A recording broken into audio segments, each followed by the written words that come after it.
Assalamualaikum warahmatullahi wabarakatuh.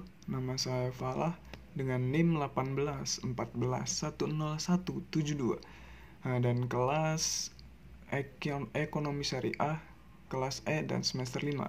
Saya di sini akan menjawab dari pertanyaan UAS MK Pasar Modal Syariah.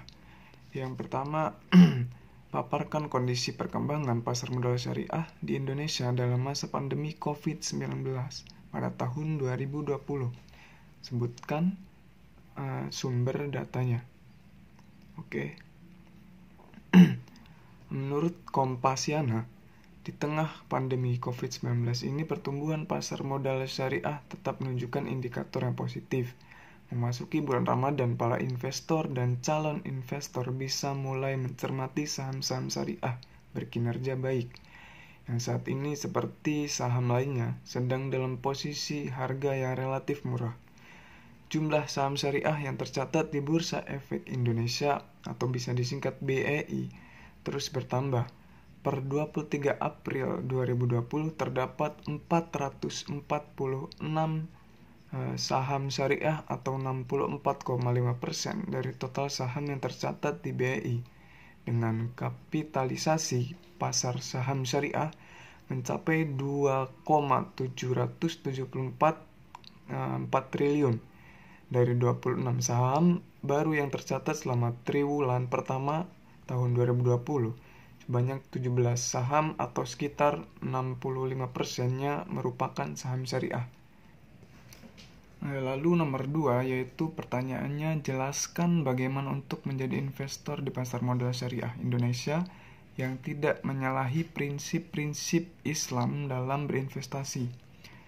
Sebenarnya gampang saja untuk berinvestasi di pasar modal syariah, yaitu yang pertama, pilih perusahaan efek yang punya SOTS.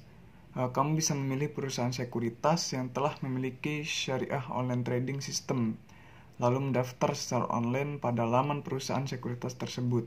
Saat ini ada 15 sekuritas yang memiliki SOTS. Adapun ke-15 anggota bursa berbasis SOTS diantaranya Indo Primer Sekuritas, Mire Aset Sekuritas, BNI Sekuritas, dan seterusnya. Lalu yang kedua, buka rekening efek syariah. Langkah selanjutnya, kamu bisa mengisi formulir yang disediakan perusahaan sekuritas. Formulir dimaksud ialah formulir pembukaan sub rekening efek dan formulir rekening dana investor.